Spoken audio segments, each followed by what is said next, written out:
name is Rachel. I am the staff environmental scientist at the Franklin Institute and the new director of the CUSP Partnership, that's Climate and Urban Systems Partnership.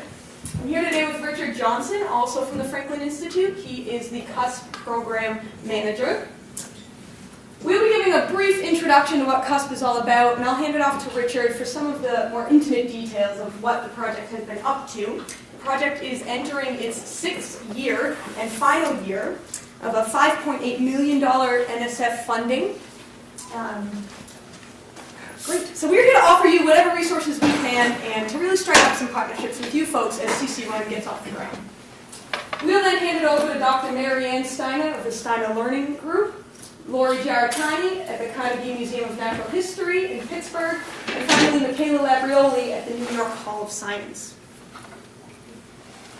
So when CUSP came online 5 or so years ago, it tried to really come up with a novel blend of climate education. Okay? So that's bringing the forefront of climate science together with the forefront of learning science, together with the forefront of informal education. How could we come up with a novel approach to communicate climate change?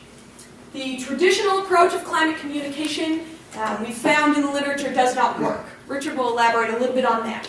So CUSP really wanted to bring it down to the local scale. How can we make climate communication relevant to Philadelphia, more broadly city residents? CUSP is a 4-city partnership. We at the Franklin Institute are the home office in Philadelphia. We also partner with folks in New York City, Pittsburgh, and DC. This is just a snapshot from our website, cusproject.org. And we are asking the big question, how are cities preparing for climate change? Again, we're trying to think up novel approaches to communicating with city residents about climate change. Our informal education partners include National Geographic in Washington, D.C., the New York Hall of Science, NYSCI, in New York City, of course the Franklin, and the Carnegie Museum of Natural History in Pittsburgh. I said also that we are interested in getting that forefront of climate science, okay? And we do that with some CC Run partners, actually, at the Center for Climate Systems Research at Columbia University. We also partner with the Up Close group, that's the University of Pittsburgh Center for Learning in Out-of-School Environments, for our learning science aspect. And we also expose ourselves to rigorous, independent, external evaluation through the Goodman Research Group. Again, we are trying to engage city residents, and we're thinking about this primary question. How can we engage people in cities in climate change education more often and more effectively? So I'll take us to our little video. I think you queued it up, Richard.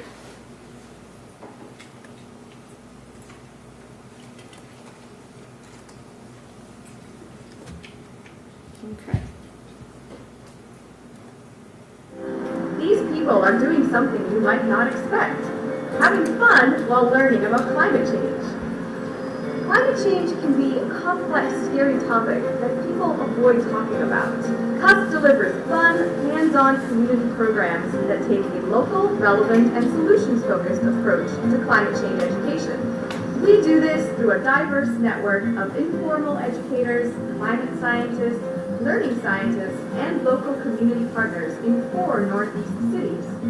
When I enter into the room with CUSP partners or into a CUSP meeting, it's usually a conversation, and that's something that I love. I know in most situations people are being talked to, and that's not kind of how we operate. It's more of a two-way street. I'm listening, they're listening, and then we're at the end of that conversation, we're focused on solutions. A lot of the effects of global warming are happening in other parts of the country and the world. The kids don't see it. They don't realize it's even happening, so they don't think anything of it. And I think this will really bring it home to them. It makes you use your brain more because you should use stuff that you never really think about. I'm a kid, I don't really think about how to make my city better, and I think I'm too smart to do it anyway. But seeing that I can do something, just a little changes, it helps. By making learning about climate change personal and fun, CUSP provides a safe space for conversations to emerge. I think it's something that should be talked about more to our children, our neighbors, and even in our churches. We didn't have had this opportunity when we were in school. We were drilled looking at homemakers. Now we can learn through the Franklin Institute and through this program how to make it better for ourselves and our community. The CUSP approach really embodies that idea of STEM for all because we're encouraging people to take experiences about climate change and really adopt them in ways that make sense for them. So it's not sort of a prescribed action, and instead it's really empowering people to engage with STEM content and use it to better their lives.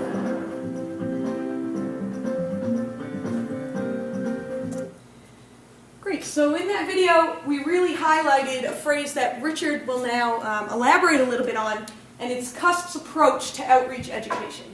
Okay, so we're talking about local, relevant, and solutions-focused. The video also really highlights the strength of the CUSP program and a big success of it, and it's engaging in those comfortable conversations, those two-way conversations. And I'll hand that off to Richard. That's probably a good transition point. Thank you. All right. So Rachel has been part of the project for all of 2 months. You wouldn't know it from that presentation, I don't think, so I thought she did an awesome job. And what I'll do now is sort of unpack a little bit of what you saw in that video. So we wanted to show you the video because that's CUSP in action. That's kind of CUSP on the street.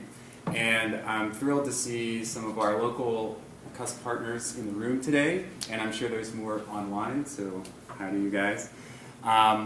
So first, I'll take you back to the beginning of sort of how we were approaching local stakeholders to get everyone on board with a new approach to climate change education. So where we had to start was looking through all of the existing research on climate change communication and seeing if we could identify what wasn't working so that we could innovate in a more effective way.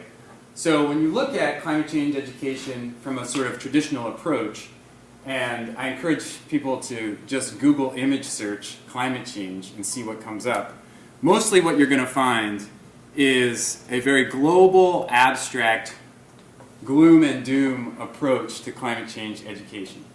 And we're talking, polar bears, icebergs, graphs, data,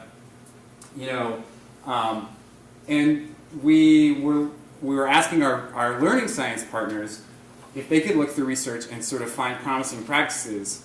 And so almost in response to this traditional approach, which we were finding wasn't getting people to take action, we sort of formulated this response, which was, what if we approach climate change from a local, relevant, solutions-focused manner? And so, just a little elaboration on that. What we mean by that is local, meaning we're addressing local impacts, so it's impacts that are specific to your city, your community. And we did rely on our climate science partners at Columbia University to produce downscaled climate projections for each of our 4 cities. So that was really great. So we weren't just addressing what climate change means for the planet, we were addressing what climate change means for your community. Relevant in the sense that we wanted to talk about what does that mean, not just in terms of sort of that global perspective, but your day-to-day life, or the issues that you care about, that you're passionate about. And solutions-focused, meaning that we were pivoting very quickly from the impacts to look to really digging deeper into what can we do about this. Because what we were finding is that people, when we approached climate change, they really wanted to know 2 things. What does it mean for me, and what can I do about it? And that was, again, in contrast, sort of a more traditional approach to climate change, which was, if we only explain the problem, if we let people know about climate change and why it's happening, then they'll care about it and they'll do something. But we know that there are a ton of other factors going on that make this a particularly tricky issue. You've got how people affiliate, who they affiliate with, who are their tribal leaders, who are their trusted messengers, emotion, all of these things come into play And you could do a whole presentation on the psychology of climate change. In fact, we do sometimes. But we really sort of feel like we did a lot of the legwork, and we have these three principles of local relevant solutions focused. That's a starting place for a lot of people. So the other thing that this project was very intentional about was involving local stakeholders. And in the beginning, when we were approaching people, we were basically saying, let's all just try this innovative approach of local relevant solutions focused, and maybe we were saying it maybe even in different terms, more complicated terms than that back in the day. And so what the effect was that people were a little confused about what exactly they should do. So we had these stakeholder networks that we were forming in each city purely based on people just being passionate about communicating climate change.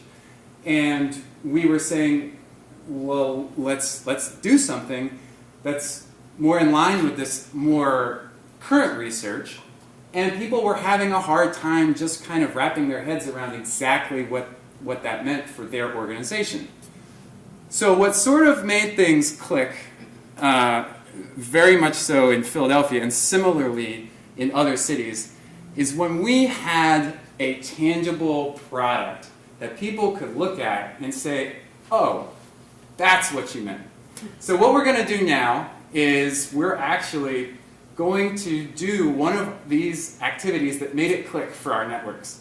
So the online audience can't see this, but we have provided some tabletop activities for our in-person residents. And so those who braved the cold tonight get to play with us. And I would like to ask Rachel if you could make sure everyone has a kit in front of their small group. And what I'll do for the online folks is I'll demonstrate it, of course, so that you don't feel left out.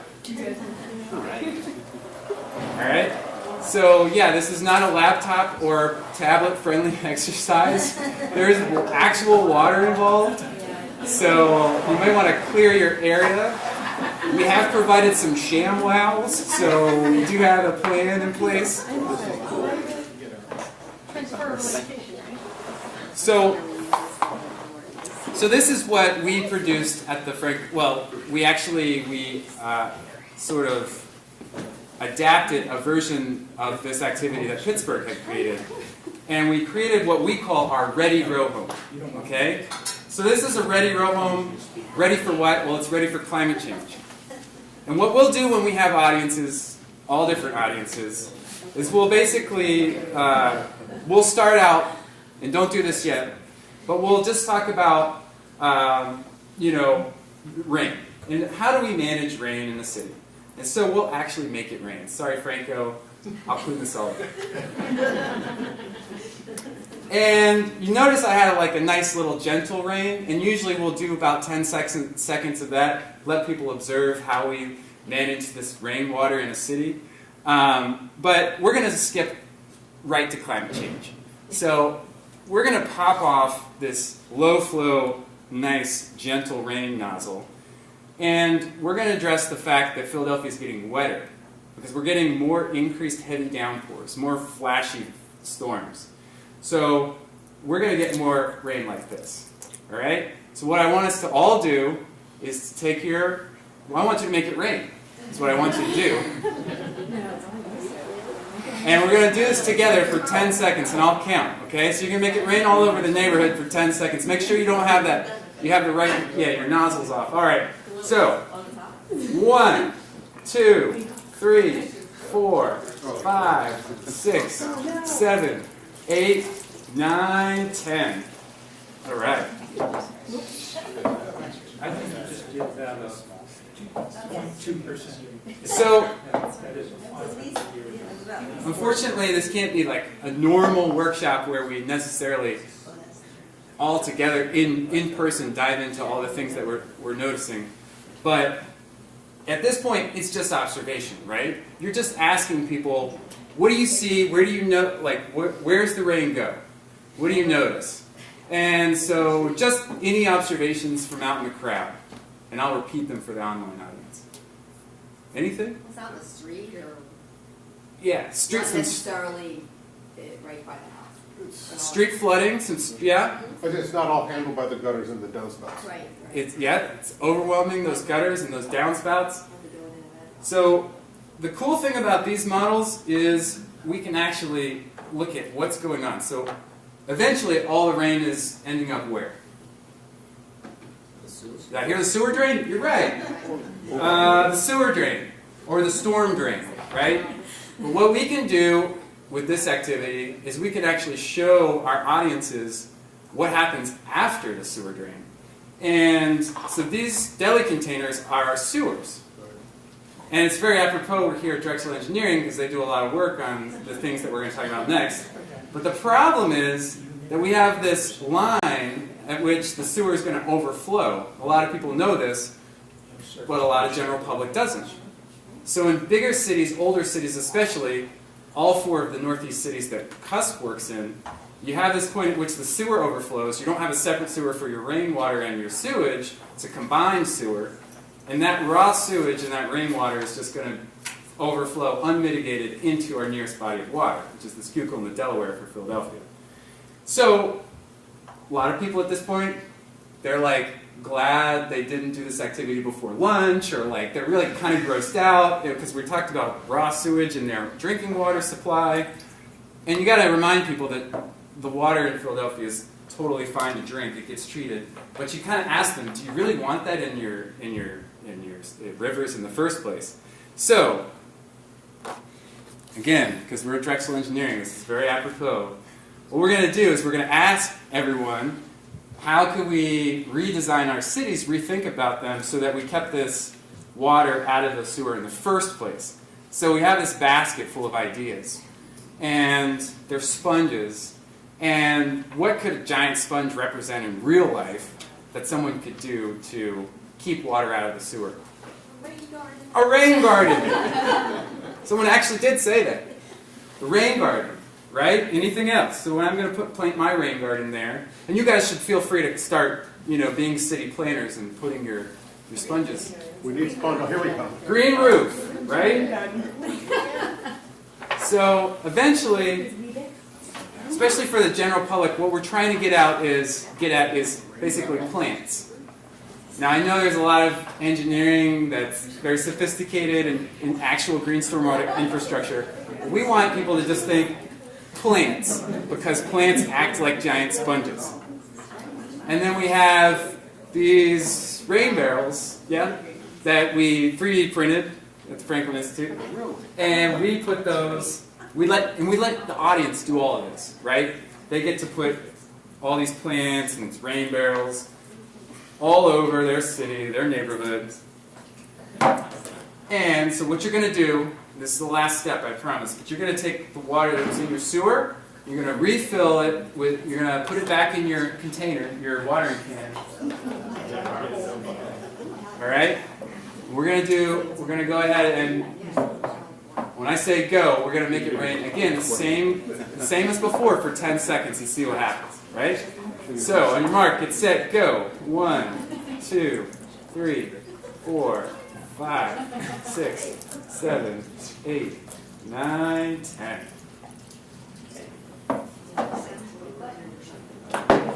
And wow, we're getting applause. This is awesome. So, we'll observe, where does the rain go now that it couldn't go before? You'll tell me it's the plants. I'll tell you that's right. And then I'll say, well, did we solve the really big challenge of keeping our sewer from overflowing? And in my case, I am under the line, and hopefully in your case as well. So, if you weren't under the line, again, it's a teachable moment to say, well, did you use all the sponges in your basket? Could you convince your neighbor to get a rain barrel? There's a lot of different directions you could go with this. So, other than just being a really fun thing to do at 4 o'clock at the end of a work day, the week we all go back to work, this was this was like a revelation. This really jump-started a lot of progress with our our local stakeholder networks, because all of a sudden they were sort of getting what we were talking about. So for local, in the Northeast, we're getting hotter and we're getting wetter. So we have some activities that address hotter. This one obviously addresses the wetter. So we're focusing on a local impact. This is what's going on in your city. It's not going on in the West Coast or in another country. Here, in our region, in our city, it's getting wetter. Is it relevant? Well, I can tell you, a lot of people, at least in Philadelphia, have a really big problem with flooded basements. Hate it. They also, the thought of the raw sewage pouring into the waterways, drinking water supply, places where people fish and swim, is not sitting well with people. So it's relevant. For hotter, we might talk about the urban heat dome or air quality, but these are sort of the relevant issues that people want to connect. You want to connect this with, and then solutions focused. So this is all great that we talk about this in the abstract, but we also are sure, and we ask all, and our partners are sure to point people to specific local programs that they can take advantage of. So in our case, we always carry around a flyer, and some of you have it maybe, but it's on the rain check program. So fortunately in Philadelphia, you can get residential stormwater management tools for free or reduced cost, right? So a rain barrel in Philly from the rain check program is free, so there's no barrier. So I can actually tell people who say, well, I'm not going to put a green roof on because they think these things are cost prohibitive. I can say, well, actually, you could get a free rain barrel, and they'll install it for free too. And so partners could actually take this, and they could adapt it to their own messages, to their own programs. There's a lot of different directions. This is just the hook to get people engaged in having that conversation. So just because I know there's a variety of sort of types of educators, I want to just highlight how this was actually used live fire. And side note, I think everyone is actually an educator. We'll talk if you don't think you are one. But we have, this works, these are images of us or our partners using this out in communities. So it works with younger audience, it works with older adult audiences. We've loaned out, this is the other version that talks about hotter Philadelphia and what you can do about it.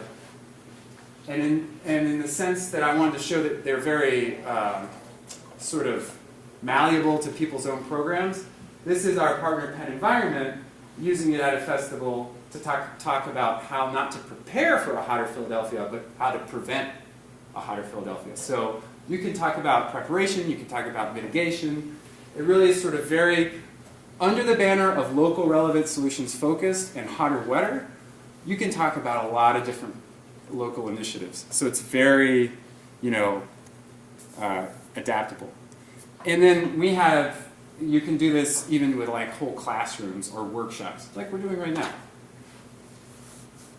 So that really brings me to the end of sort of this aha moment that we had, and where this really helped our network sort of get the wheels turning. So we were going to pause here for just a brief, if anybody had questions about this part, and then I'll throw it to my colleague in Pittsburgh. Do you have any idea, like, an increase, because you said rain barrels are free, and that's something that you promote, which Yeah. I didn't know they installed them too, so They do. that's really good to know. Yeah, in Philly. But did you know any increase working with them and finding out that there are more rain barrels going out, or? No, we don't actually, unfortunately, we don't have that evaluation data on that as terms of if this particular sort of activity increased the amount of rain barrels installed. We certainly hope it contributed. Yeah. Do you, I know CUSP is reaching the end of its cycle. Will these tools be available, post-contract for use in various settings? Yeah, so the question is if the materials will be ready, available post-project, and the answer for Philadelphia, I can speak for us, is Yes, absolutely.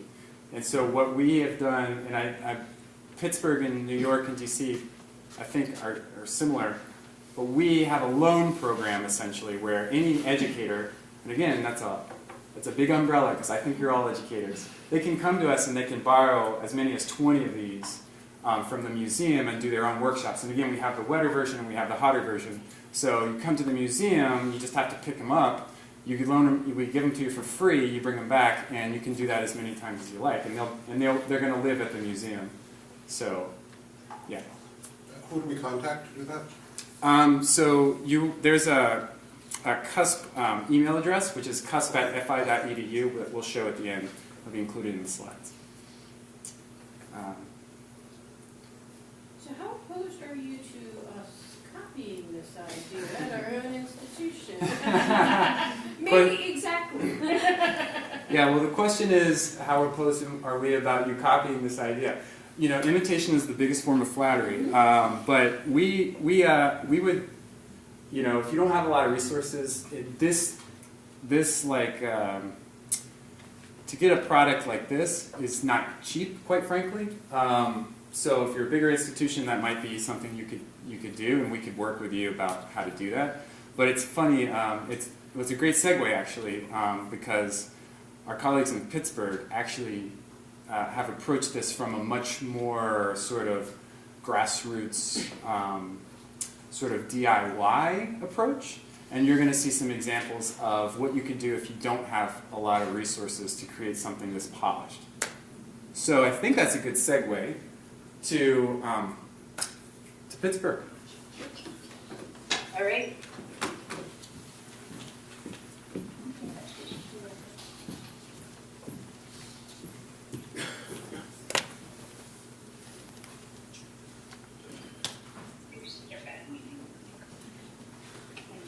Hi there, can you hear me? Yes, we just need you to share your screen.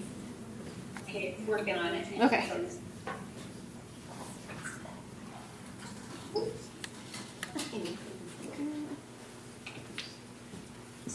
So I'm Marianne Steiner, and during the beginning part of the CUSP project, I was with Natural History Museum and then with the University of Pittsburgh as part of the learning research team. And with me, hi, I'm Laurie Giarratani. I work at the Natural History Museum. yeah. And so I'm going to actually read tell you a lot of these stories about the theory behind our work and things that happen along the way, and then Laurie will be there to answer questions along with me as we get through this. So my first, take this little box is in the way. So I'm here to talk about the theoretical underpinning of our project, which is this idea of boundary objects. The boundary in boundary objects is this shared space where two or more groups meet, whether they're professional communities or groups with different experience based on culture, age, or location. Boundary objects are a means of translation in that space, so they help one group effectively work with the other as a kind of touchstone. In 1989, Starr and Griesmer built the theory based on their observation of a system they were studying. It was actually the development of an early collection system for a natural history specimen, as collection systems of natural history specimens. And they noticed and defined how the system provided flexibility to engage multiple dispersed stakeholders, everyone from scientists to collectors to traders and trappers, while providing the structure to ensure that individual interests of stakeholders were met. So in some ways, you just experienced our project through the example of the ready grow house that Richard presented. So that holds the structure of our CUSP approach, the local impacts, the relevance to local audiences, and city-level solutions.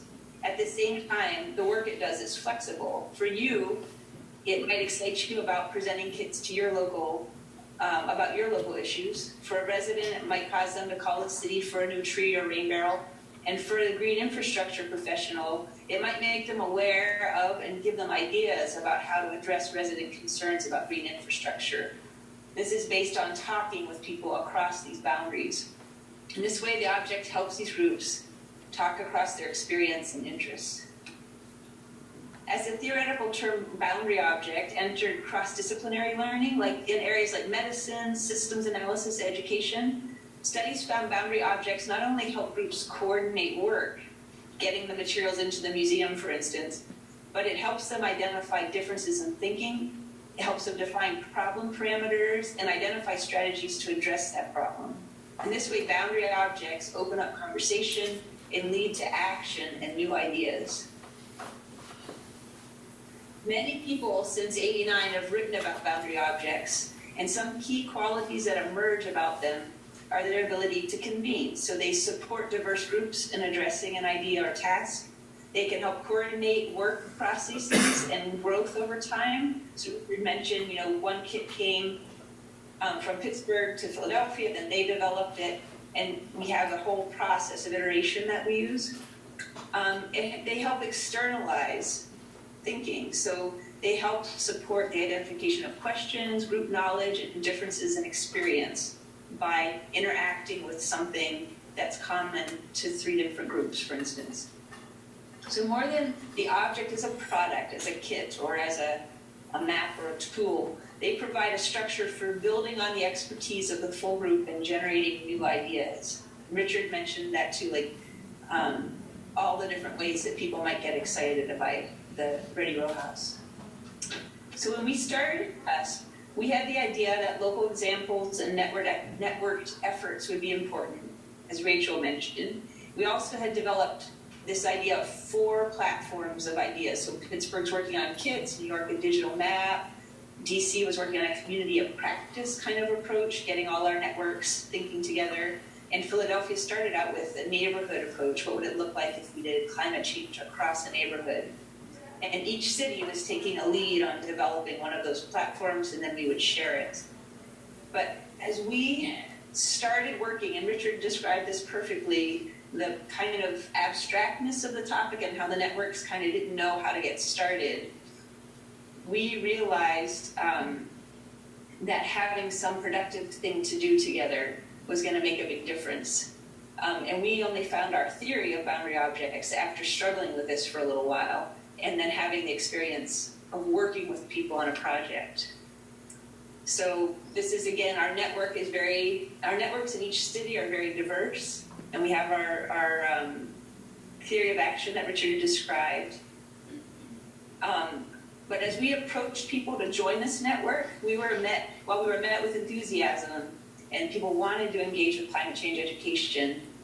Like Richard said, it was kind of an abstract topic, especially for partners outside the education field, who were used to more handing out information, telling about programs, trying to connect people to resources.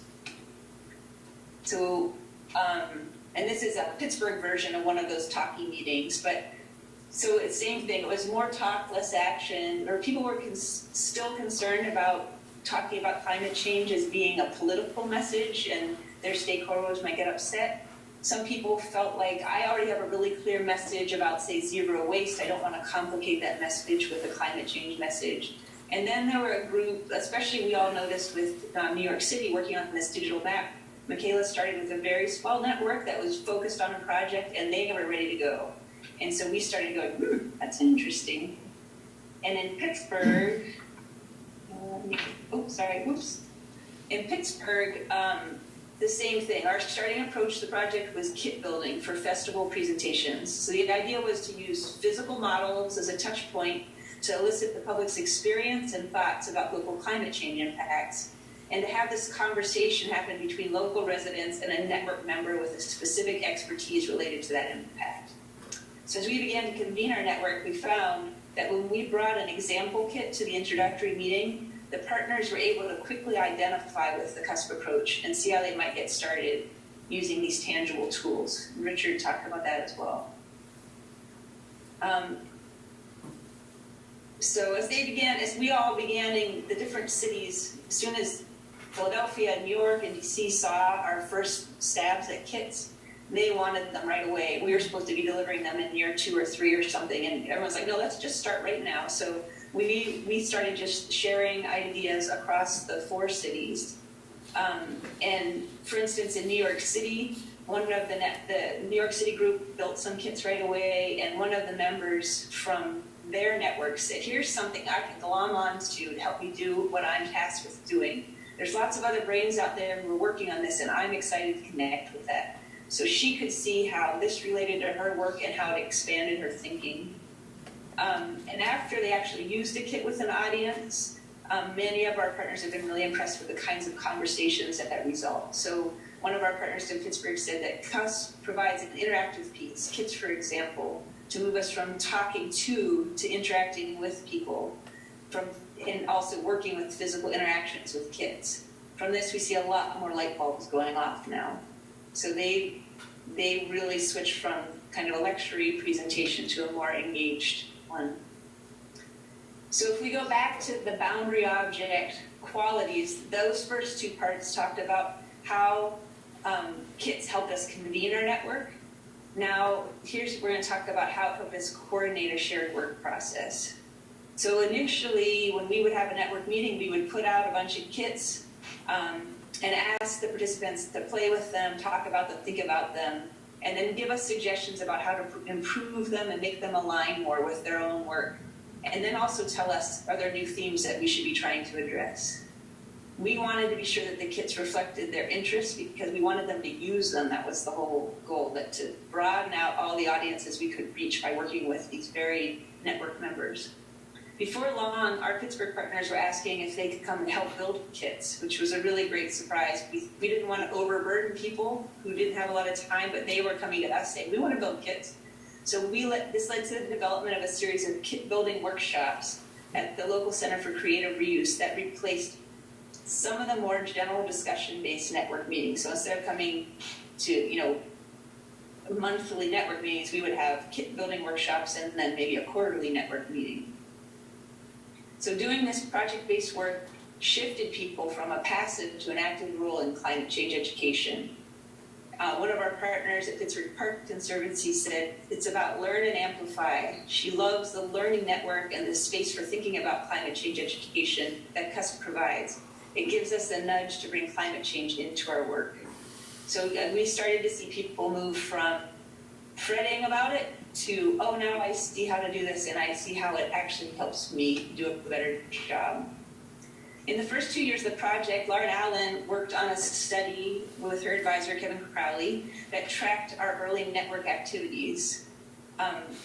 So what she found was from the beginning that kit development was iterative, based on a cycle of prototyping, testing, and adjusting. And what she saw was that this shared system of inquiry gave the network a transparent way to think about and try changes to the kits and other network activities. So even though the network changed how they engage with kits and each other over time, the shared system of inquiry was constant and facilitated the network evolution. So the iterative cycle began for participants at any point in that circle. Some started with a festival as their first experience. Some came to a network meeting for the first experience, and others had their first experience at a CUSP kit workshop. So at the network gatherings, this is what this image is of. This is what our meetings start out looking like. The network partners review current kits by trying them out, discussing them, and writing a few notes. And then as a large group, the participants generate a kit quality list. What makes them compelling? What features do they share?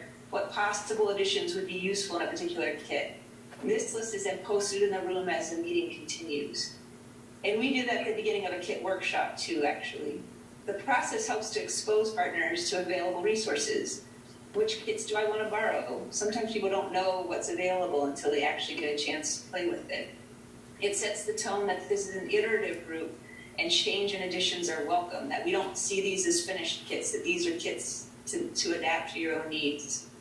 And it results in an understanding of how the kits fit the CUSP model based on group definitions and descriptions of the experience. So we let the language emerge from the group. We do a little bit of like, oh my God, that's so cool that you saw the local connection or that you saw the systems connection. That's something that we really care a lot about. We might call out things, but basically let them define it. At the design workshops, partners in each city worked together to brainstorm and model an idea. They incorporated a local impact and a way to give their audience an active role in exploring how that impact relates to a local city system. So for instance, mayor for a day, where participants have to balance out different sustainable practices within a budget, or air quality issues, which I'll talk about a little bit more later, or multimodal transport questions. So how do you make a city street that's amenable to cars, people, buses, bikes? So this also occurred in partner collaboration projects, which Michaela will speak a little bit more about in the next section, where people were getting together and using the CUSP approach to come up with new ideas. And then testing. So getting ideas out quickly before they are too perfect is also an important part of the process. Partners borrow the kits to use at festivals in various states of completion, and they provide feedback on the experience to the network. These experiences with the public validate the designs that work well, giving our partners confidence in talking about climate change and using the kits. But they also help us determine which ideas to move on from without too much more investment. So we were able to shelve a lot of ideas that just didn't quite fly, like our beautiful garlic mustard kit, which was just too complicated for people to understand. So we put that to the side and then moved on to another project. And sometimes we'll go back and pull an activity back out and make it work once we figure out a better mechanism. So the last part of the boundary objects theory was this idea of externalizing, and this happened in many ways. Like I said, the reflections on the kit experience. So if you look at the right-hand picture, it's a kit workshop in New York, and you can notice in the back of the room on the right is their list of features or qualities, and I don't think you could probably read it, but I'll read. They had said they noticed that there were local examples, that it was hands-on and a real experience, something changed in the model, that there were opportunities to compete or collaborate. So this idea that people were actually participating in it. There were colors, textures that sort of sparked imagination. There were real examples that people could relate to, and that they helped people weigh popular versus rational choices. So kind of getting back, that one was exciting because it's getting back to the chart Richard showed about the emotional and social context of making actual behavior change. That these guys, before they saw any of those slides, were picking up on that notion. And that you could try again and reiterate. There wasn't just one answer or one way to solve the problem. So the point of these sheets, again, is to capture what the group notices, draw out some of the intended pieces from the CUSP approach, and mention any areas to improve the design. And I'll have to say that often it was the system solutions part that fell into the, we need to get better at this. So that was always a struggle, was broadening it out beyond the personal experience. So externalizing thinking was also reflected in kit designs and additions that partners recommended. So for instance, one of our partners asked if she had gone to festivals, seen all the kits, and she said, do you guys have an air quality kit? And the CUSP staff said, hey, let's organize a kit workshop and build one. So that partner came to the workshop and later told us how exciting it was to work with someone from the healthcare sector, her own organization that focused on trees, and the third participant who was just happened to be a really good tinkerer and good at thinking about the mechanism of the game. So she took a seed idea from the workshop, which was this air quality Plinko board, brought it back to her organization, and with one of the other partners, developed the idea out, and then shared it back with the network where people tested it, both in network meetings and also out in the community. As you see on the left with another project where this young man was teaching adults in the community about climate change impacts. Oh, and the way the game works is you drop these little, each person rolls a dice and gets different kinds of factors about age, health, income, neighborhood, and then you get a number of chips based on if you got good or bad scores on those things, if you have liabilities in those areas. And then as you drop them down the board, you can see there's little faces with tongues sticking out and then some with their thumbs up.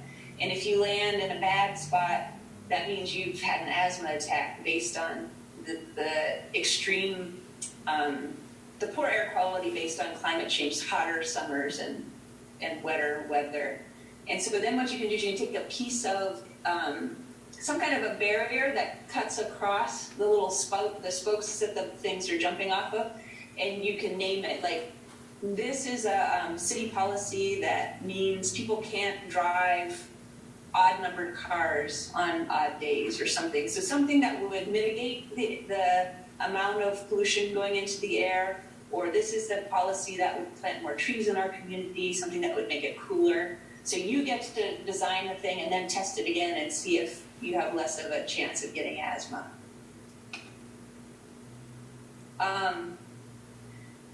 So after doing all this work, we realized that to send our kids to Philadelphia or DC or New York was not going to be the best bet. So everybody asked me to talk in particular about DC since they couldn't be on the call, but we did a kit workshop in Philadelphia and in New York and also in DC. And we worked with a hub staff in each city to design the workshop to meet the needs of their network. So each one was a little bit different. In National Geographic, we had a really different structure from the other 3 cities in that it was newer to the project. DC had one staff person coordinating the work. We saw in the video, Jared, and he had a huge network that had stopped and started a couple times along the way due to changes in their host institution. Jared wanted to quickly re-engage this network with some project work. First thing we did was we brought kits to the network and conducted that kind of a kit roundup where they tested everything and came up with a list of qualities. And that inspired the group to plan how to bring kits to public festivals. They were making calendars and getting all ready to take things out. But in order to build out the local examples, Jared needed some human resources on the building side. And so if you think about it, Franklin had an exhibit shop and education staff to support the development of the Ready Row House. Pittsburgh and New York had several staff members building out kits that began at kit workshops, and also some partners like our Plinko partner who took that on as well. But Jared just had Jared, and he was also coordinating all the other aspects of CUSP. And he wasn't in the Asian division of that institution. So he turned to his partners and found a regional sustainability network that was willing to take the lead on building out some local kits and then sharing those with the broader network. So the Pittsburgh CUSP team worked with Jared and the sustainability network leaders to design an experience for their members and then arrived to facilitate the workshop. And the kit workshop happened at night in a hallway space of the city kind of maintenance building. The materials were all over the place, the space was really cluttered, and the kit roundup was spread out on every available surface. As people came in, we're kind of navigating our way through the myriad things we had brought. The network participants arrived, they tried the kits, they generated their list of qualities and had a really rich discussion about it. Some of the people felt that the only way to change people's behavior is to scare them, that the issue is just too urgent to make it this much fun. Others were intrigued with the mechanisms in some of the kits. The styrofoam balls or weighted foods that represented carbon, and they wondered if each activity could have weights that add up across the festival experience. So if you look in the top right-hand picture, there's a kid this is the way the multimodal kit developed, and in the back, each of the cars or buses or bikes on those streets are represented by a carbon bubble in the back. And like Richard's thing, we're trying to get the level below a certain line. And then some of the materials, we just use these, like he said, low-cost, everyday materials that are all over the place that people can pull out to help build out a kit. So the group was already thinking about these kind of nuances, but daunted by the process of building out ideas this late in the evening. It was like a Wednesday night. So staff from the city sustainability office offered to open up a workspace and keep materials available to the network participants. So 4 months later, I came back to observe the Fall Fest where the group was presenting their climate playground and found they had developed 2 CUSP kits from Pittsburgh by changing the images to reflect their community. One of them was an urban heat island one, but this one on the right is the Pittsburgh kit. It looks like a little city. You pour the water on it and the storm sewers overflow into the river. On the left, they had broken the city up into the 3 quadrants that their city was actually a planned city from way back when. So they have a commercial district, they have a dense residential, and then individual home residential. So they made it look like their world. So it's kind of a surface change, but it was something that people recognized when they came up. They had also built out a simpler version of the Carbon Cafe So the Carbon Cafe is on the top left, and those are plastic foods, but they have weights in them. So when you pick your meal and you put it on the scale, you get a sense for your carbon footprint. The weights represent how much carbon it takes to make each thing, and the little poster in the background gives you some ideas of where that energy is being spent. So they were really intrigued by that. But we had, on the bottom right, I don't know if you can see, there's little white boxes. And so they took those little white boxes and put pictures of the food on there and weighted them and did a very similar activity, but just with simpler materials.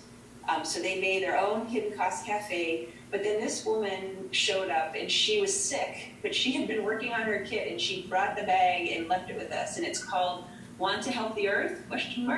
And what you do is you pick up boxes, and on the lids of the boxes, which are weighted, it has different choices. And one of the one that was kind of the most delightful to people was you could own and drive a hybrid car, or you could not eat meat one day a week. And if you put those on either ends of the balance, not eating meat once a week had a bigger carbon impact than owning and driving a hybrid. So for a lot of people in the community where buying a brand new fancy car was not even an option, this made us feel like, yeah, I could do that one day a week. That's a great thing. So that was kind of an exciting new evolution that she came up with. So in summary, we found cusp experiences acted as boundary crossing experiences in convening people, coordinating a work process, and externalizing thinking. In terms of convening, the network activities brought partners in, and in particular, kits were an accessible entry point for many partners. Our work was coordinated by the iterative collective process of using, creating, and reflecting on kit designs, and all this work within a diverse group resulted in externalizing participants' ideas. So the iterative process also generated a common vocabulary for what we were doing together, but also allowed us to see what different partners brought to the table in a way that made our projects better. And then as we keep moving forward, we may not be developing new kits, we're hopefully helping other people think about it, but other people are developing kits. They're being used to elicit conversation in a multiple context. So not only festivals, but our museum galleries are using them, community meetings use them, schools use them, as Richard mentioned. And our partners are continuing to collaborate in new ways, holding workshops, running programming that's grounded in the cusp approach. And so that's what Michaela will talk about after we have a moment for questions. Are there any questions? So up to this point in the presentation?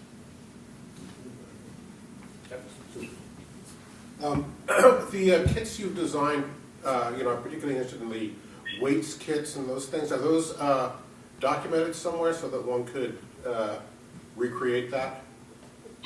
Yes, we've got descriptions of all the kits available on our website. And we don't have specifically like a kind of how to build it, but I think that the information on our website, it gives you a sense of how to use it, and there's kind of pictures. They're all pretty everyday materials. And we are also happy to follow up. We've talked with people, about even from other parts of the country about ways that the kits might be, that they might adapt and build them. So we're doing work here in Pittsburgh with our network to kind of help people with that own process of building their kits. But we're happy to chat by phone based on what people are inspired by from what they see online. Thank you. Mm-hmm. Any other questions? Okay, so now we shift over to New York, is that right? Yep, that's correct. Can everyone hear me okay? Yes, we can hear you. Can you share your screen? I'm going to turn on my video just for a minute, just to say hello from New York. I am here at the New York Hall of Science. It's a little quiet, but you can kind of see the museum floor behind me, just to give you a sense of where I'm coming from. And like Marianne and Richard and Rachel have alluded to, I'm going to talk a little bit more about how these kits have worked in action here in New York, as well as talk about some of the other products and processes that we use, a little bit about our digital map, and a little bit about our mini grant process. So I'm going to go ahead and share my screen. And great. Can everyone see that okay? Yes. Okay, awesome. So I don't have too many slides, but I do have a few stories. So the first story that I wanted to tell you is actually about one of our partners, the White Roof Project. Is anyone familiar with either the White Roof Project in New York or groups that do sort of white coatings on roofs in Philly? Yes. Yeah, okay, cool. So I'm not going to give you too much of a background on what they do, but what's interesting is they joined our network sort of unsure about what they would get out of the CUSP network. So this is a group, they don't consider themselves educators, even though we know that Richard considers everyone educators. So they don't consider themselves educators, and they're really just focused on sort of this infrastructure project. They're really experts on how to coat a roof. But in order to do that successfully, they need to meet with co-op boards, they need to meet with building managers, and they need to sort of convince these people why they should allow this group up on the roof for this coating. And along with that, there are a number of insurance issues and other sort of logistical concerns. And so they have been really struggling with how to ramp up their efforts, particularly in neighborhoods on the Lower East Side of New York. And they really were struggling. And the way that they had traditionally sort of presented information to folks was through a PowerPoint, much like I'm doing now. But I think that we've all seen that those hands-on kits are actually a little bit more fun. But what was more important was not only were the kits more fun, and again, this is a picture that involves a child here, but in general, the White Roof Project is working with groups of adults at co-op board meetings. So not only was it fun, but the kit, the way that it was designed, allowed for a shared foundation for a conversation. So now the White Roof Project had moved from just sort of experts giving information and telling folks why we need to coat your roof, to initiating a conversation where they were able to sort of see what's going to convince these people. For some folks, it might be the bill, the energy savings. For other folks, it might be the environmental focus. For other folks, it might be just sort of comfort and air quality. And so through this kit that they had developed, they were really able to start having these conversations. And what was interesting was to see how the White Roof Project sort of, I don't want to say grew over time, but how their participation in the CUSP network shifted, where they initially came in unsure of really what their connection to this network might be. They saw the kits that you saw today and that we've been mentioning. So they saw sort of kits that had already been developed and refined by other network members. And then they were able to take that approach to apply it to their own kit that allowed them to really, again, have the types of conversations they wanted to have rather than just sort of be experts giving information. And of course, I think we could all tell stories about all of our network members, but I thought that one might be of interest because it is a little bit different from some of the sort of festival settings that we've been talking about. The other thing that I wanted to show you is the CUSP map, and I'm actually going to stop sharing for a moment just so I can switch. I'm going to pull up the CUSP map. Has anyone seen the CUSP digital map before or played around with it at all? Yeah. Yep. Some have, some haven't. Some have, some haven't. Okay. So then let me go ahead and share this. So the CUSP map is a digital map that's available now. Can everyone see it up here? Yes. Yes. Okay. It's just cuspmap.org. There's a New York City version of the map, and there's a Pittsburgh version of the map. I'm going to talk mostly about New York City. So what we were seeing was that there were a lot of really great data sets available, particularly in New York City. So there's New York City open data. There's a lot of information out there. But that information is not local, it's not relevant, and it's not always solutions focused. So even though these data sets and these data visualizations existed, it was hard for lay people to make sense of it. And even when they could sort of understand what the visualization was showing them or what the data was telling them, it didn't relate to their own life. So in much the same way that Pittsburgh took a lead on the kits, New York spent some time trying to develop this digital map in a way that really embodied that CUSP approach of local, relevant, and solutions-focused. So I'm going to just show you a few of the features, but hopefully you'll be so inspired that you want to go home and play around with this later. But the map marries hard data sets. So we have, projected floodplains, we have sort of weather and climate projections. We can look here and sort of see these projections. But it marries these data sets with the ability for users to add their own points. So I'm going to turn this off. And so users, whether it's our partners or just sort of average New Yorkers that we've never met, are able to start to document impacts that they've seen. So a lot of people will snap photos of flooding and post it to the map. Or, for example, here, can everyone see that? This person was actually really excited because Con Edison, our local utility, was doing energy audits. And this person had no idea that this was a thing that could happen, but she was saying that she'd been spending a lot of money on AC over the summer and was excited to see how this might help her save some money, and that she wanted to share it with everyone.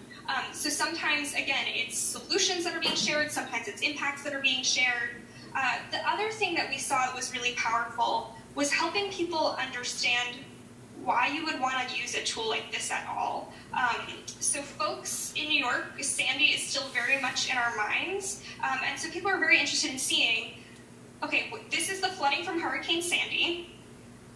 How does that compare to where we think flooding might occur moving forward? So you're able to layer this information. And then also, how does this affect our subway routes? So now we can start to take a closer look at how all of these data sets work together to tell climate stories in our neighborhood.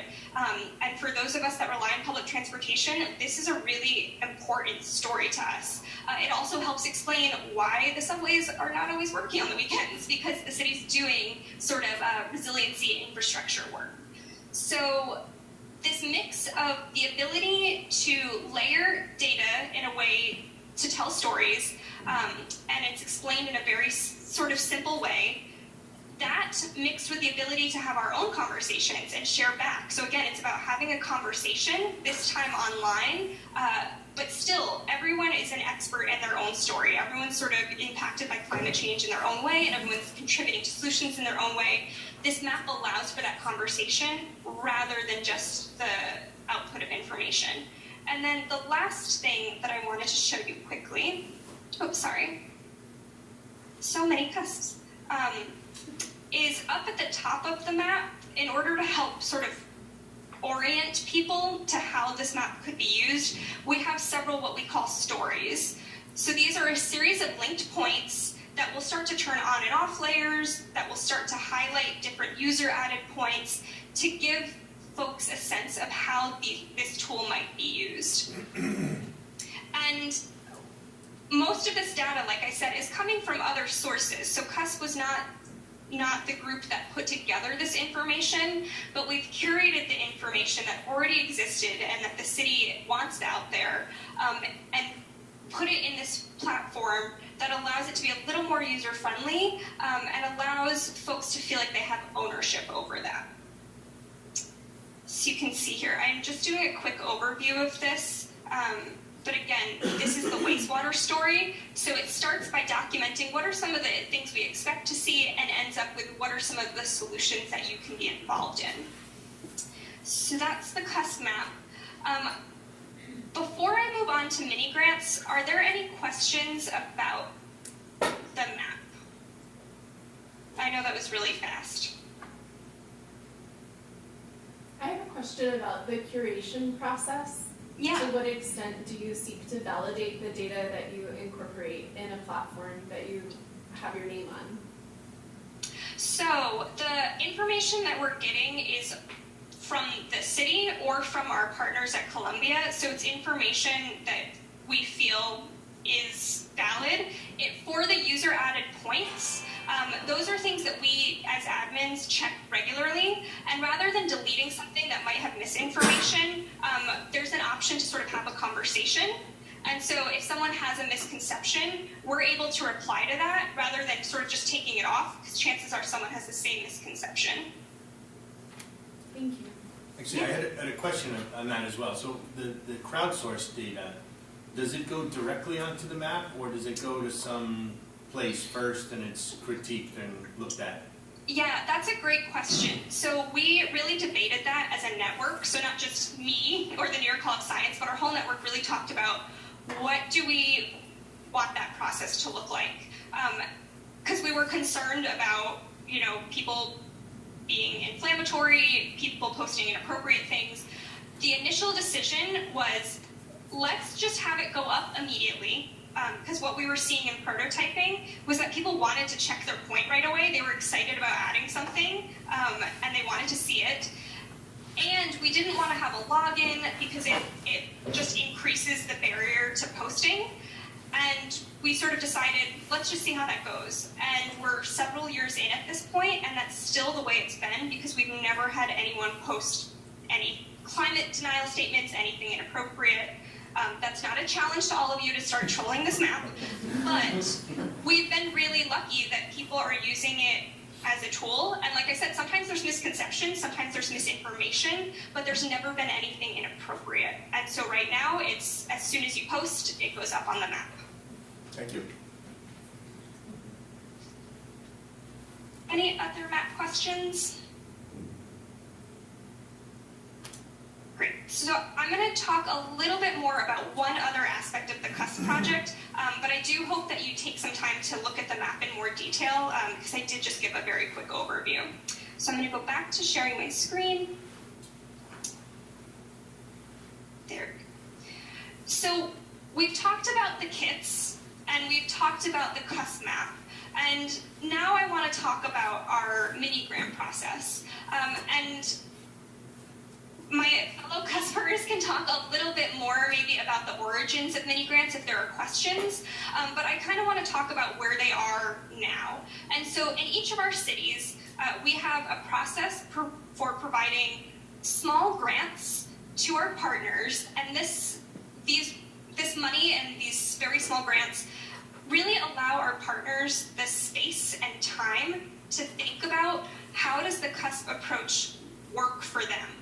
So like Marianne showed, our networks are very diverse. We have partners with all sorts of missions. Some of them are very explicitly climate focused and others are not. And so these mini grants have been a really powerful way to encourage our network to collaborate and to really internalize the CUSP approach into their own work. So the story that I want to tell here is about the Bathgate Community Garden in the Bronx in New York City. And this was a mini grant project between the garden itself, so just a group of community members, the New York Restoration Project, and a nonprofit called Week Rocket. And the community garden had been noticing that they were having real issues with flooding, that there was pools of water in the garden that would then spill off into the street, and they didn't really know what to do about it. Climate change wasn't really on their radar.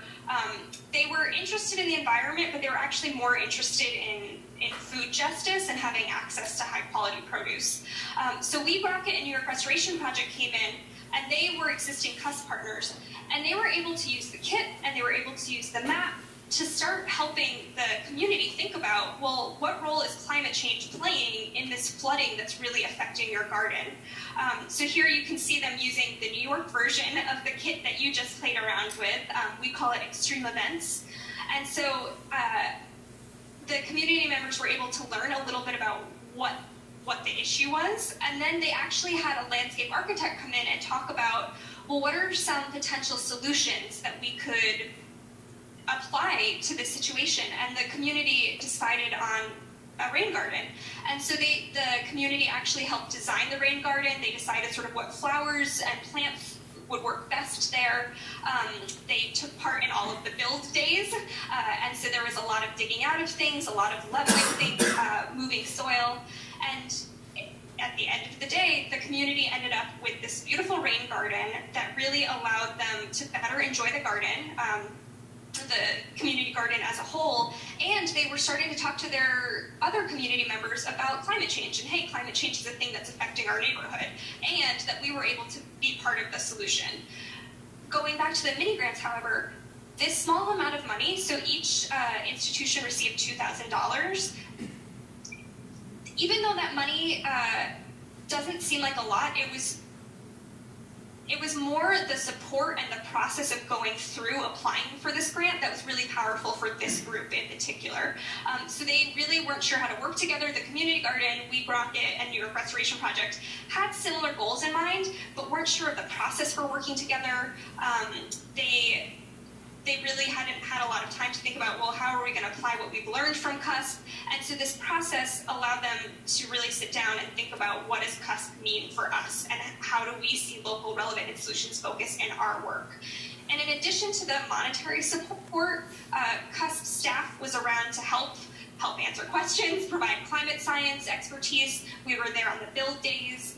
So again, it was just a really nice way to have these folks learn about CUSP, not just through a PowerPoint presentation, but through actually seeing in action in their own community. And then one other story that's been really interesting is from the Gowanus Canal Conservancy in the Gowanus neighborhood of New York City. And they have actually created a curriculum that's been shared with the CUSP network. So one of the asks that we have in New York City is that whatever is created through a CUSP mini grant is documented in a way that can be shared, whether it's a physical sort of like, here's a curriculum, or here's a kit, or here's the lessons I learned with the rest of the network. And so in this particular case, Gowanus Canal Conservancy was able to add a climate change unit to an existing curriculum that they already had, and prototyped it with a local school, and it was documented by another partner that does filmmaking. And through this documentation, they were able to spread this curriculum to other neighborhoods in New York City. So I'm going to ask either Richard or Rachel to maybe show the video now, because the video does a much better job than I can. All right, awesome. Thanks, Michaela.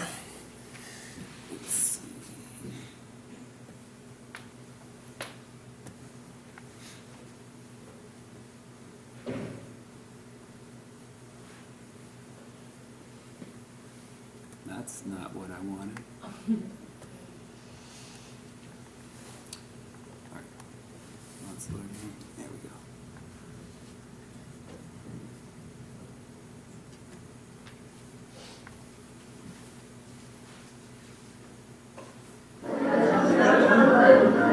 This is our Thomas Green Park redesign. Thomas Green Park is a park that's by a place called the Gowanus Canal, and that is filled with sewage, chemicals, all kinds of stuff like that. And when it floods this entire area and almost destroys the park.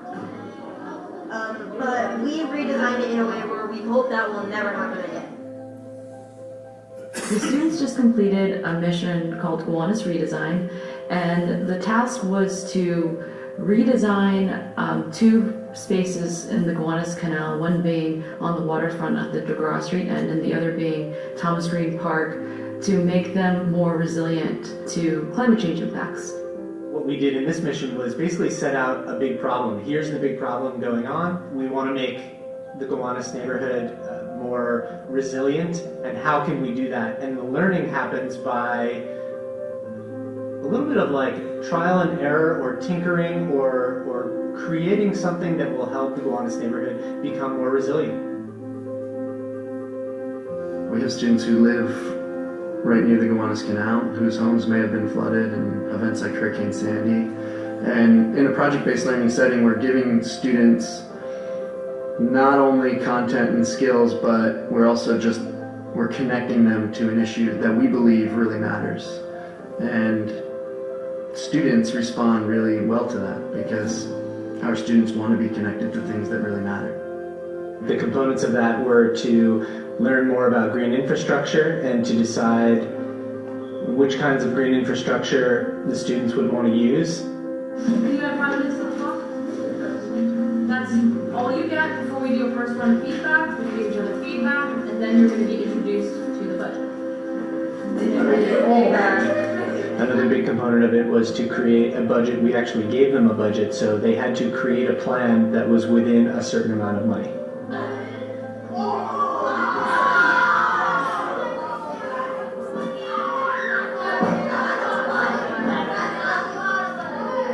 Over the course of this project, we had landscape architects giving the students feedback on their designs. We had community members that were on the board of the park that the students redesigned. We had members from the Gowanus Canal Conservancy sort of advising us and our students as we went along. Yeah, they could take away his land, his property, and change that. But he's and the government. That's how they do that. It's called, I forgot what it's supposed to be. Excellent powers, eminent domain. And then we showcased the project at a couple of different events. The Gowanus Canal Conservancy's yearly expo, a New York City Department of Education Sustainability Showcase, and a Gowanus Canal Community Action Group meeting. They were presenting to our elected officials, Nydia Velasquez, Joanne Simon. Students were so proud and excited to share their ideas with these people, and they were so excited to hear them. This is what those two it's about, because it's already contaminated, and we decided to put the 8 million gallons of food tank in here, and we replaced it with lawn after. Oh, this is beautiful. I love it. What I learned is that we can actually do something to make the canal a better place and a better community for people. Yes, I was very shocked to learn about how dirty New York City is. The environment isn't really that safe for animals, not even for humans. And whenever you go to the canal, always think about the history that has been there and there's, even if you're a person, you can always make a change. So always have hope in yourself. The kids respond so well. I mean, they were ecstatic. They were just so excited to be building and trying stuff out.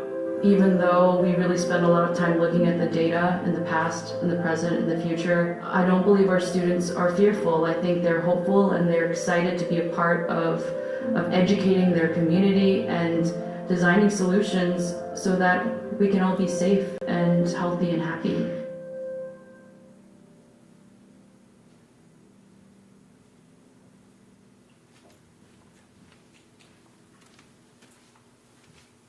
So we're going to have a chance to ask Michaela some questions.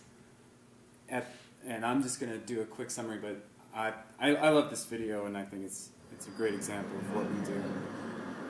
All right, so, sorry.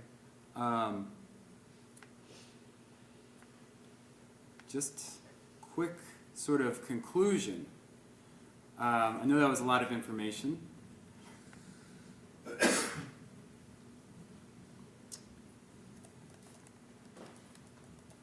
So, in thinking about the CUSP approach and where CUSP is today, a couple of themes sort of actually surprisingly sort of emerged just getting prepared for today's presentation, and how we would sort of say you could adopt all of this, all these lessons learned, all this experience to your own work if you're not already, because again we have a lot of partners who are participating today, but there's a couple of different places, and there's multiple points of entry, so by no way do you have to follow this as sort of like a roadmap that's beginning to end, but what we would emphasize is first, identify a research-based approach to climate change education or climate change communication. So not resting on our laurels, scary gloom and doom, but adopting something that is in line with the research.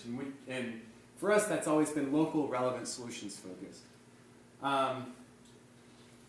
Then it's adapting existing resources. You know, working with museum partners or existing educational materials that are online or wherever they're coming from in your communities, and adapting those to your programming, your initiatives. And as Marianne said, what we discovered is actually those are the boundary objects that we're all using to sort of wrap our heads around getting on the same page around climate change communication in our own communities. Seeking a community of practice where you can iterate on your ideas, you can identify gaps, you can identify opportunities, you can identify emerging promising practices.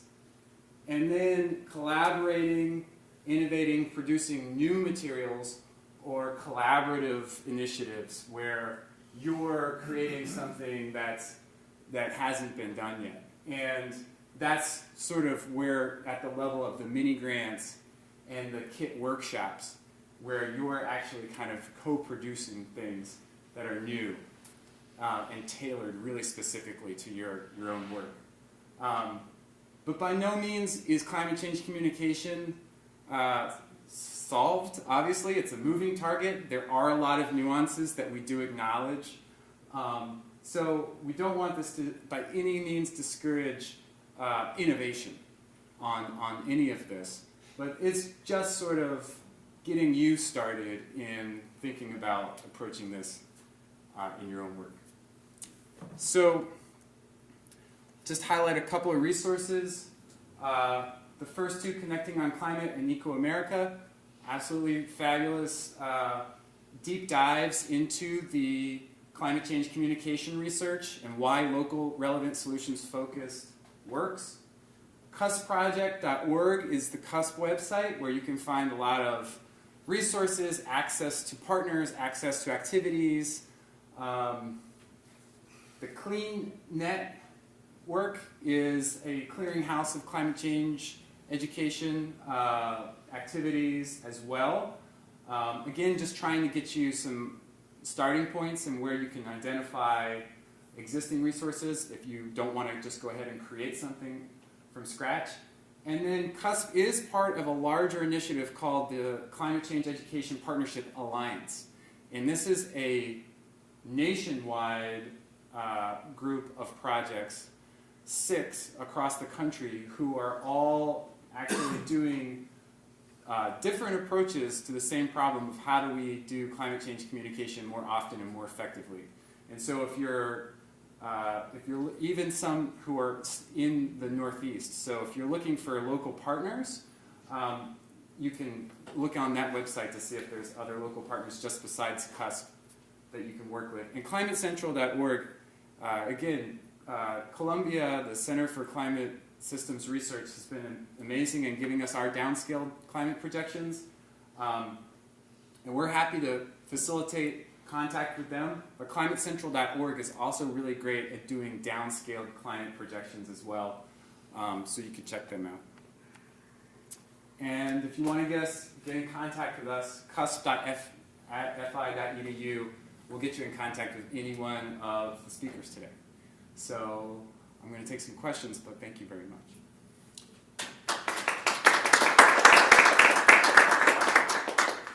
Just wondering if you have any questions online. Well, there's one question online. I think it's for the Casper map data.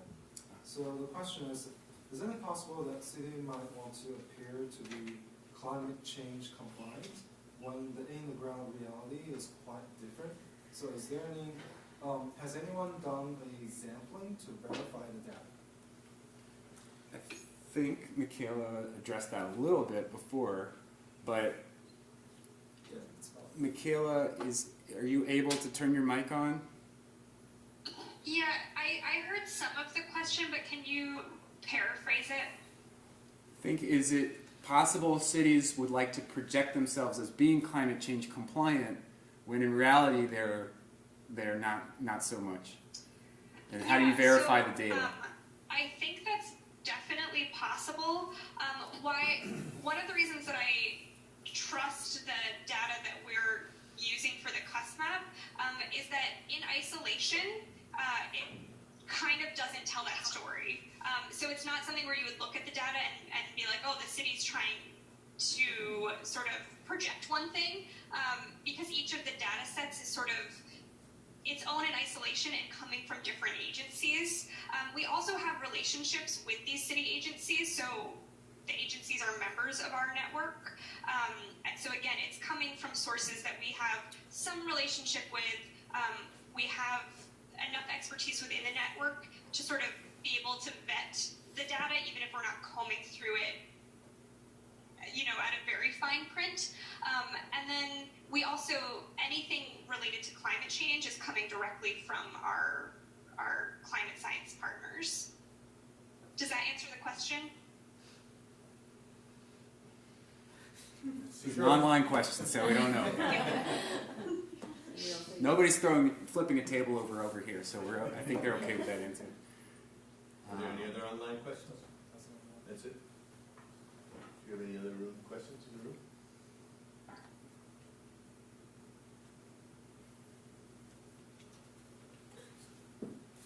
I guess, so the CUSP project as funded ends when, and sort of what is the planned follow-on that might continue in each of the places, you know, sort of locally funded or funded through other means?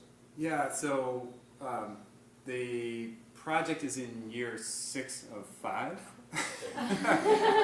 So we basically have, you know, the ability to keep going until all the money is spent, and we project that to be somewhere. Each city may spend out earlier than the other, but the central office here in Philly will go through August at least, and maybe a few months after. And I think the big question now is how do we sustain this amazing work?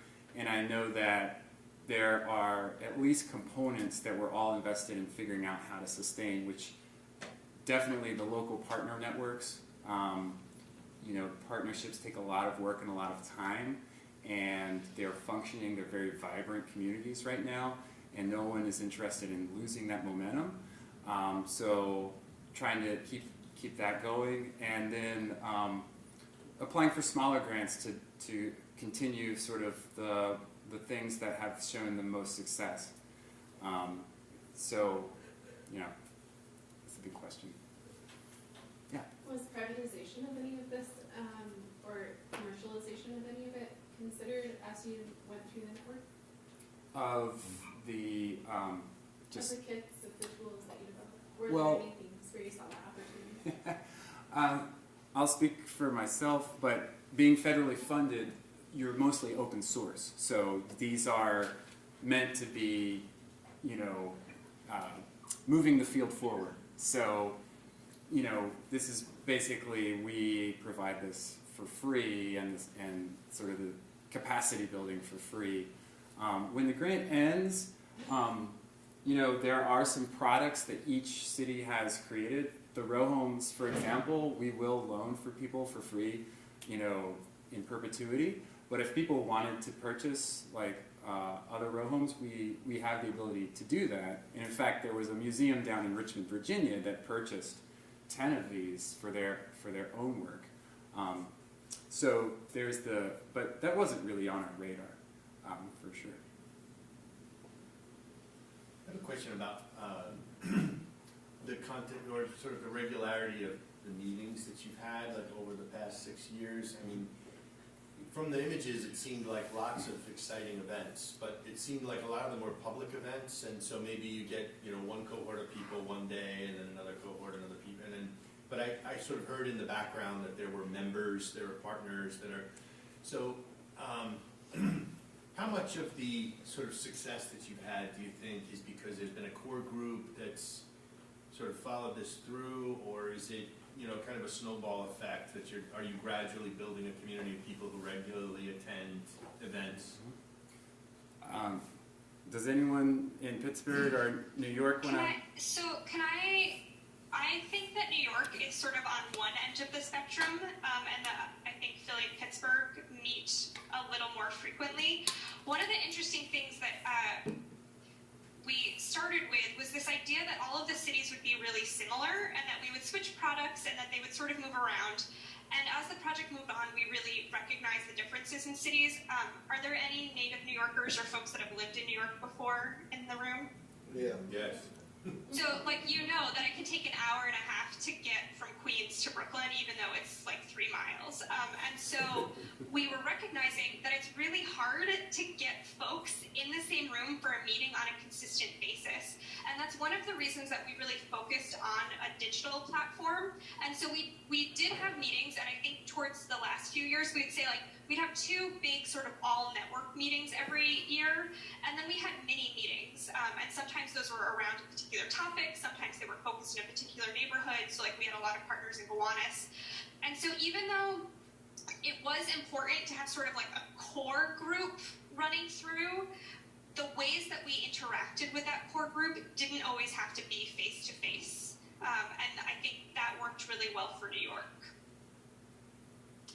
Yeah, and I would say in Pittsburgh, sorry you can't see us. We're struggling. I don't know why our video is not working. But, you know, I think that flexibility that Michaela talked about was really important in Pittsburgh as well. You know, one of the most important things about our network is that, you know, we call it a heterogeneous network. There's so many different kinds of organizations and individual expertise that's involved.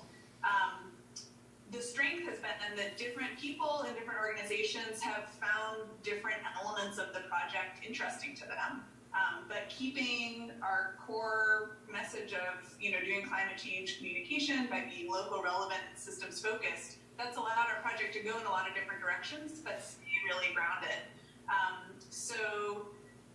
We did, you know, knowing that, you know, the end is in sight for the end of our grant, we've been just actively talking with our network about what elements of this work and of the meeting in particular are most important to carry forward. What we've heard from our network is that people like getting together to create, I mean, in our case, they really like creating kids or educational experiences. We've got folks in our network who are interested in exploring different topics. I think climate change is important, but we've also got other concerns that are related to the environment and are very community focused, like lead paint in soil, or our water, maybe our water quality that's related to lead and is not directly climate change specific. So we're continuing with climate change, but are also exploring some of these other interests that are emerging. And I don't know, correct me if you're wrong, but you might have been asking a little bit about like the impact on like the sustained impact, like on the communities, like whether or not they're just getting disparate sort of interactions with us, or if it's a more sustained sort of building on. Yeah, I mean, I'm just curious if it was sort of, if there was you know, if your impact, if your sort of sphere of impact was gradually increasing with time, or whether you were, instead, there was a core group of people that was, you know, hitting this group one day and the next month hitting that group and that group. So you're sort of spreading around your impact, but you're not getting repeat customers, so to speak. Right, and that I should like have a flow chart at this point for like how the networks and everything work together. But I mean, I think as Michaela said, it's different in each city, and I think in Pittsburgh and New York's case, it's more of or that core group, and in Philadelphia, we've actually keep on expanding and expanding. So our network is really it's very very much growing still, and so we have people who have been with us from year one, but we also are like taking on new partners all the time. So it's just sort of branching out further and further. I would say too, this is Marianne, that when we started the project, we were looking at measures of public audience, but it became really clear pretty quickly that the network was a powerful tool, and that having people in the network shift from, I care about climate change, but I'm afraid to talk about it, to, well, we can't do this without talking about climate change. You know, like people are shifting their comfort level and their sense of community around being someone who can talk about it, and each of those people has an audience, right? So rather than trying to be like the museum that broaches this topic, all of a sudden we have 40 partners who are broaching the topic in all their various settings with all their various audiences. So we're pretty excited about the power of that. Thank you.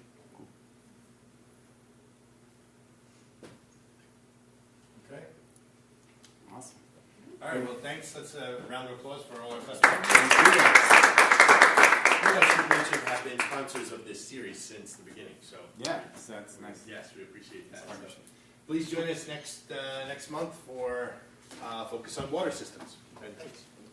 Thanks everybody for joining virtually. Thank you.